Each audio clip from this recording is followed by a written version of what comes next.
गट्टू बघ, खूप ऑर्डर्स आहेत. मग काय झालं, बर्गर असो वा केक, गट्टू बनवतो विना ब्रेक. Food express. ऑर्डर असेल राईट, कॉइन्स मिळतील डे नाईट. लिंक डिस्क्रिप्शन मध्ये आहे. लवकर पुंटून किड्स गेम्स डाउनलोड करा आणि मजा सुरू करा. दसरा. शाळेमध्ये दसरा साजरा होणार होता आणि त्याची तयारी अगदी जोरदार चालू होती. गट्टू चिंकी ही आपले मित्र आणि आर्ट मॅडम सोबत ऑडिटोरियम मध्ये राऊंड करत होते. ओफो, संपायला अजून फक्त 2 तास राहिलेत आणि आपलं अजून किती काम राहिलंय. बरोबर बोललीस चिंकी. अजून तर आपल्याला रावणाची 10 डोकी बनवायची आहेत आणि त्यांना रंगवायचंही आहे.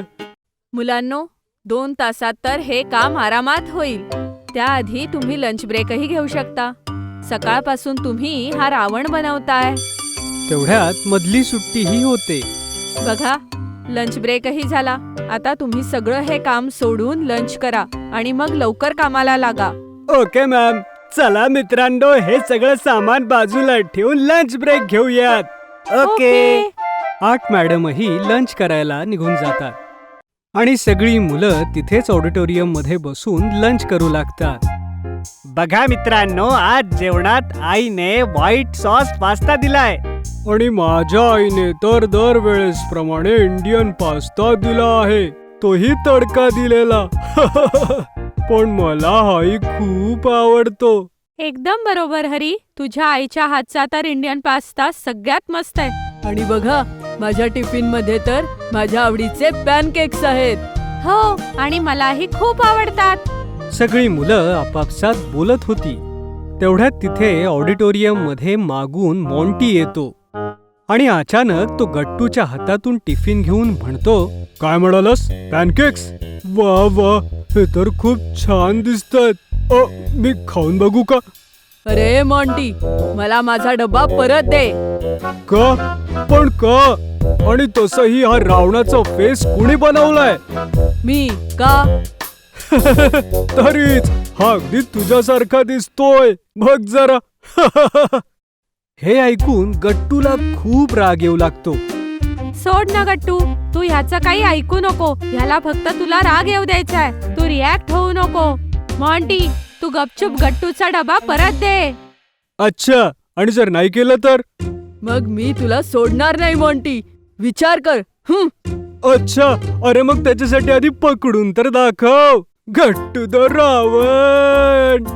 जेव्हा मॉन्टी गट्टूची अशी मजा उडवतो तेव्हा गट्टूला खूप राग येतो आणि तो सगळं सोडून मॉन्टीच्या मागे धावतो.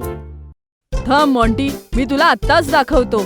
अरे गट्टू, सोड ना त्याला. जर आपण आता त्याची तक्रार मॅम कडे केली तर तो लगेच डबा परत करेल. चिंकी गट्टूला अडवते, पण आता खूप उशीर झाला होता. मॉन्टी गट्टूचा डबा घेऊन ऑडिटोरियमच्या बाहेर पळाला होता आणि गट्टू त्याच्या मागे मागे. आता आपण काय करायचं मित्रांनो? गट्टू तर निघून गेला. ओफो, आता काय? आपण सगळे मिळून आता गट्टू आणि मॉन्टीला शोधूया. मग हे सगळं काम कसं होईल? हा गट्टू सुद्धा ना आपल्याकडे रावण बनवायला किती कमी वेळ शिल्लक राहिलाय आणि तो अशा वेळेमध्ये त्या मॉन्टीच्या मागे पळाला. पण आपल्याला त्यांना शोधावंच लागेल. गट्टू शिवाय हे काम कसं पूर्ण होणार?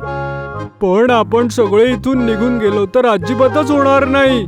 एक काम करूया, गुड्डी बंटी, तुम्ही दोघे हे इथे काम करा. मी आणि चिंकी गट्टूला शोधून आणतो.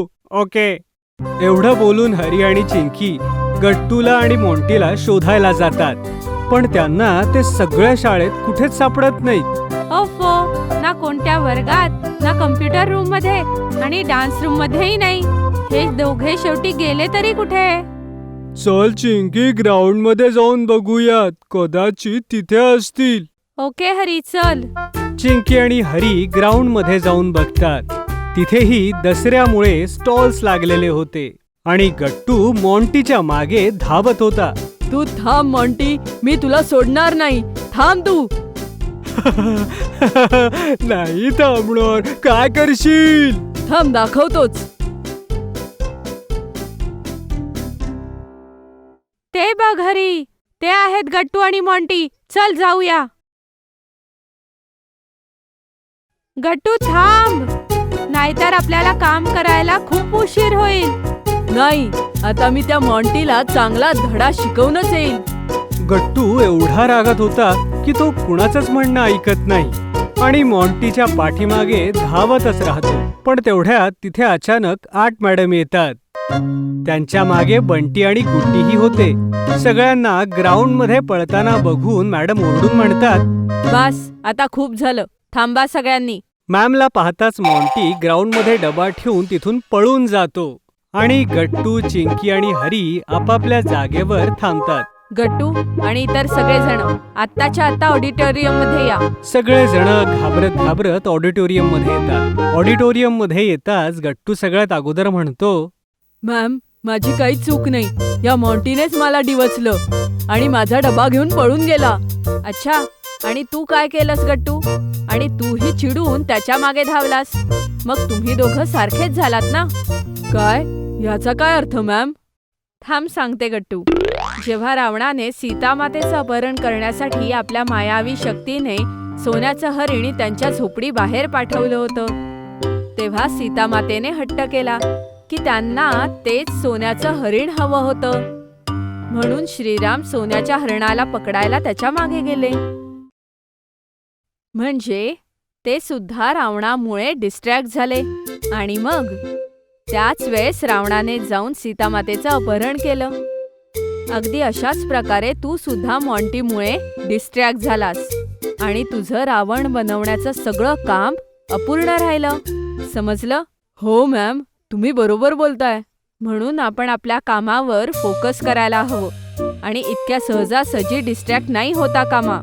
आणि वाईटाला चांगलं करण्यासाठी आपल्याला वाईट होण्याची गरज नाही. उलट आपण तर चांगलंच वागलं पाहिजे. तू स्वतःच मॉन्टीला डब्बा द्यायला पाहिजे होता, किंवा तरी सुद्धा त्याने तुला त्रास दिला असता तर तू त्याची माझ्याकडे तक्रार करायला हवी होती. मी मॉन्टीला समजावलं असतं. एकदम बरोबर बोललात मॅम तुम्ही. गट्टू, आता बघ, शाळा सुटायला आता फक्त अर्धा तास राहिलाय आणि आपल्याकडे अजूनही किती काम आहे. आता जरी सुरुवात केली तरी हे काम संपायचं नाही आता. असं बोलू नये बंटी बाळा. किमान प्रयत्न तरी करायला हवा. आणि काही राहिलंच तर उद्या सकाळी तुम्ही लवकर येऊन काम लवकर संपवून टाका. Okay ma'am. मग सगळी मुलं परत एकदा रावण बनवायला सुरुवात करतात आणि सगळे इतक्या मेहनतीनं मनापासून काम करतात की अगदी अर्ध्या तासात ते काम पूर्ण होऊन जातं आणि रावण बनवून तयार होतो. ये, झालं आपलं काम पूर्ण. आणि यासोबतच आपल्याला मिळाला एक चांगला धडा. हो गट्टू, उद्या आपण सगळे मिळून मस्तपैकी दसरा साजरा करूया. दुसऱ्या दिवशी सगळेजण शाळेत रावण दहन करतात. गट्टू स्वयं राम बनून येतो. वाव गट्टू, तू तर ह्या रामाच्या अवतारामध्ये खूप मस्त दिसतोयस. हो गट्टू, एकदम मस्त. धन्यवाद मित्रांनो. मग गट्टू पुढे जातो आणि धनुष्याने तीर चालवतो. जसा तीर जाऊन रावणाला लागतो तसा तो जळू लागतो आणि सगळेजण रावण दहन होताना अगदी नीट बघतात.